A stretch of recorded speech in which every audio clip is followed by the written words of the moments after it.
Assalamualaikum warahmatullahi wabarakatuh. Bismillah, alhamdulillah, wassalatu wassalamu ala rasulillah wa ala alihi wa sahbihi wa man da'a bida'awatihi liqa'i rabbihi wa ba'da. Subhanaka la ilma lana illa ma 'allamtana innaka antal alimul hakim.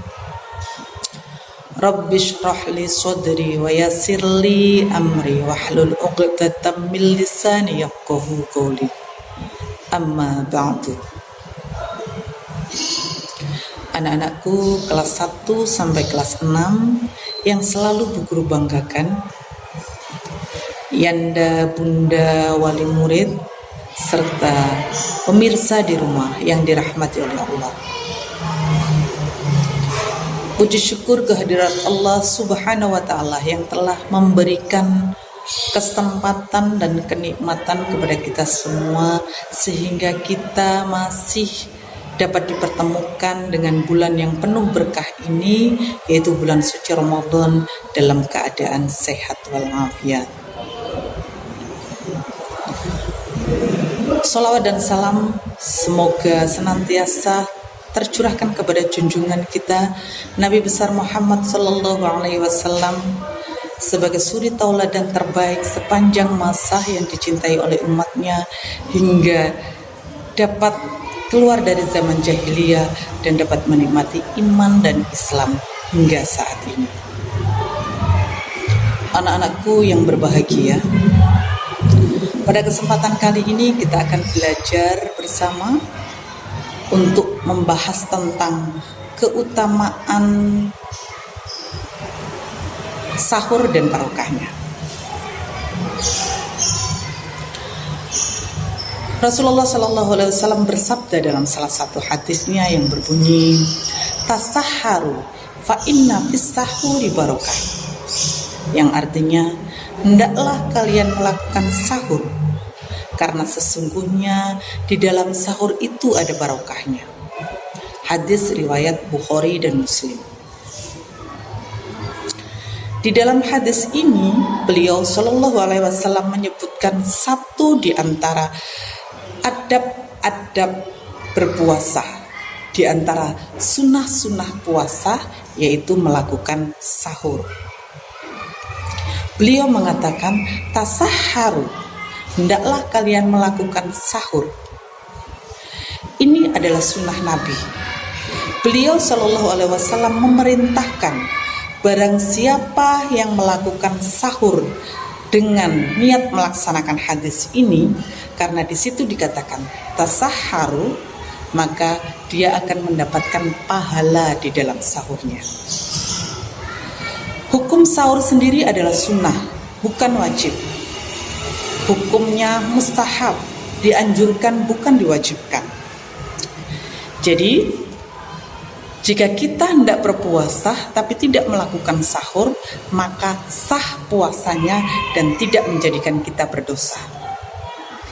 Tapi, seseorang itu dikatakan sahur apabila dia sebelum berpuasa masih sempat untuk minum meskipun hanya seteguk air, makan meskipun hanya sesuap makanan, maka itu sudah dinamakan sahur dan dia akan mendapatkan berkah di dalam sahurnya. Sabda Nabi Shallallahu Alaihi Wasallam, fa inna fis sahuri barokah, karena sesungguhnya di dalam sahur itu ada barokah. Ada yang membaca suhur, ada yang membaca sahur. Tentu ini maknanya berbeda.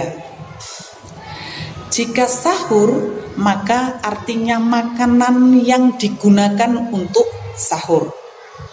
Tapi jika suhur, artinya pekerjaan dia, yaitu dia bangun sebelum subuh untuk melakukan makan. Itu disebut suhur. Nabi mengatakan fa inna fis sahuri barokah atau fa inna fis suhurum barokah. Ini menunjukkan sebab-sebab Di antara sebab-sebab kenapa disyariatkan sahur, yaitu karena berkah yang banyak yang didapatkan oleh orang yang melakukan sahur. Di antara berkah-berkah itu adalah satu, mendapatkan pahala, sebab dia melaksanakan salah satu sunnah Rasul. Yang kedua,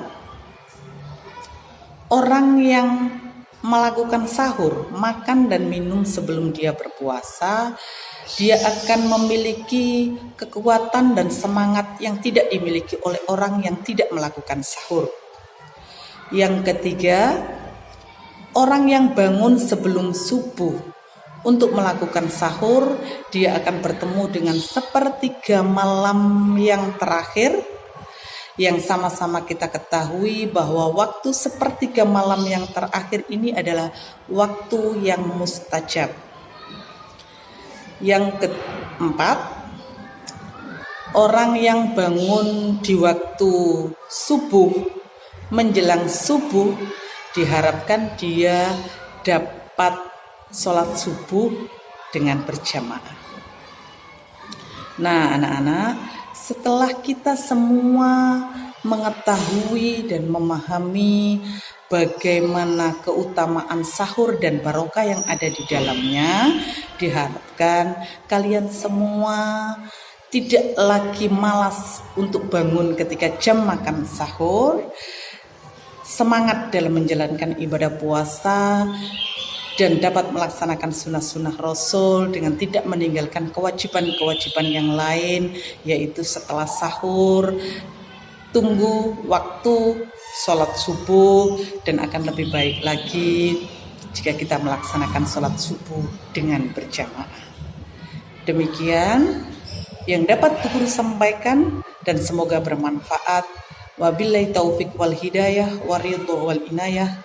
Assalamualaikum warahmatullahi wabarakatuh.